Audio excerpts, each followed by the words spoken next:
और अब बात करते हैं उत्तर कोरिया की। यहां से एक बड़ी खबर है। यह खबर किम जोंग की मिसाइल चाहत से जुड़ी नहीं है, विदेशी पर्यटकों पर लिए गए एक फैसले से जुड़ी खबर है।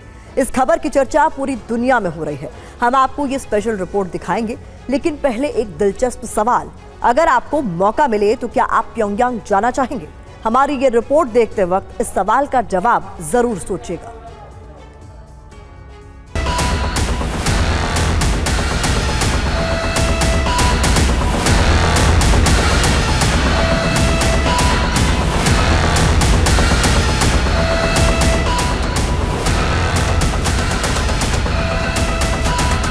किम जोंग उन का देश उत्तर कोरिया सबसे रहस्यमय, सबसे दिलचस्प भी। दुनिया भर के लोगों के मन में उत्तर कोरिया को लेकर हमेशा से कुछ सवाल रहे हैं। 준공식에 참가했습니다. 화폭이 펼쳐진 준공식장에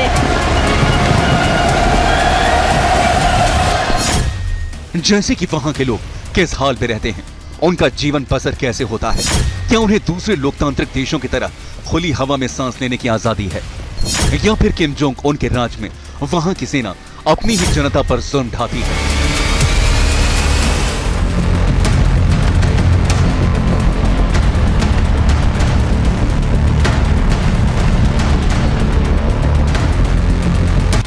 सच क्या है? अब इन सवालों का जवाब दुनिया को मिल सकता है, वो भी पर्यटन के जरिए। असल में किम जोंग ने फैसला लिया है कि वो विदेशी पर्यटकों के लिए उत्तर कोरिया की सीमा को खोलेंगे। इसकी जानकारी टूर ऑपरेटर्स के जरिए दी गई है।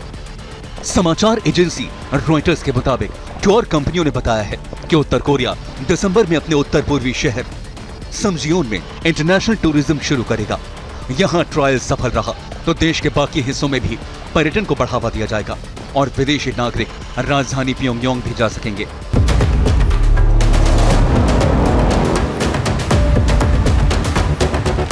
अब आपके मन में सवाल उठ रहा होगा, क्या उत्तर कोरिया में शुरू से दूसरे देशों के आम लोगों के जाने पर पाबंदी रही है? तो इसका जवाब ना में है। असल में 5 साल पहले जब पूरी दुनिया में कोरोना का संक्रमण फैला था, तब जनवरी 2020 में किम जोंग उन ने अपने देश की सीमाओं को सील करने का फैसला लिया था।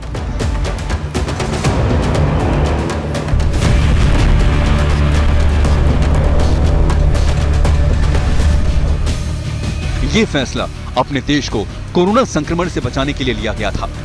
लेकिन अब किम जोंग चाहते हैं कि यहां फिर से बाहरी लोग आएं, घूमें फिरें और उत्तर कोरिया के टूरिज्म को बढ़ाएं।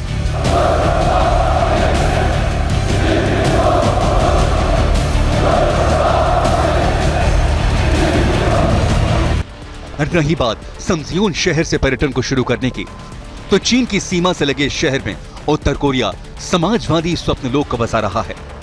आप इसे सपनों का संसार कह सकते हैं, जिसके तहत समजियोन को अत्यधिक सभ्य पहाड़ी शहर के तौर पर विकसित किया जा रहा है।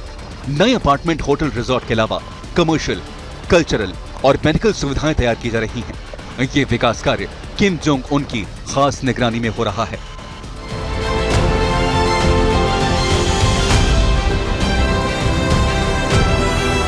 और दुनिया में दिखाने की कोशिश है कि उत्तर कोरिया भी दूसरे खुली विचारधारा वाले देशों की तरह है और यहां से विदेशी पर्यटकों को दूरी नहीं बनानी चाहिए।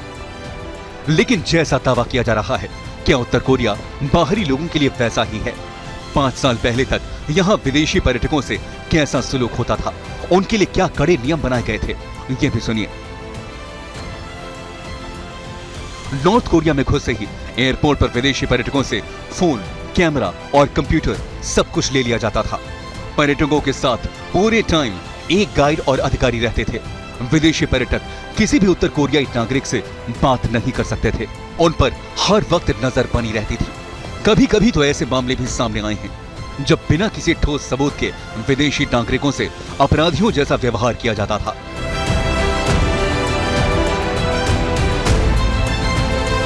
लेकिन इस बार किम जोंग उन का दावा है कि विदेशी पर्यटकों को यहां घूमने फिरने की पूरी आजादी मिलेगी। हालांकि कितनी आजादी मिलेगी यह वक्त ही बताएगा। लेकिन सोचने वाली बात यह भी है कि किम जोंग का हृदय परिवर्तन कैसे हो गया? तो इसका जवाब है उत्तर कोरिया की गरीबी और भुखमरी। वर्ल्ड बैंक और गोलकीपर्स के वर्ष 2019 की रिपोर्ट के मुताबिक उत्तर कोरिया में गरीबी की दर 71% है।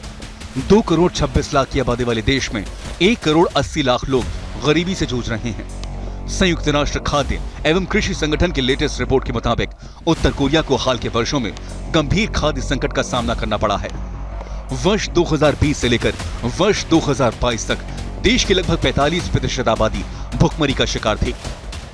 यानी उत्तर कोरिया में लोगों के पास 2 वक्त की रोटी खाने तक के पैसे नहीं हैं। किम जोंग उन को अपने लोगों को इस संकट से उबारने के लिए बहुत पैसों की जरूरत है और उन्हें लगता है ये कमी टूरिज्म को बढ़ावा देने से कुछ हद तक दूर हो सकती है। Bureau report, TV9 Bharatvarsh.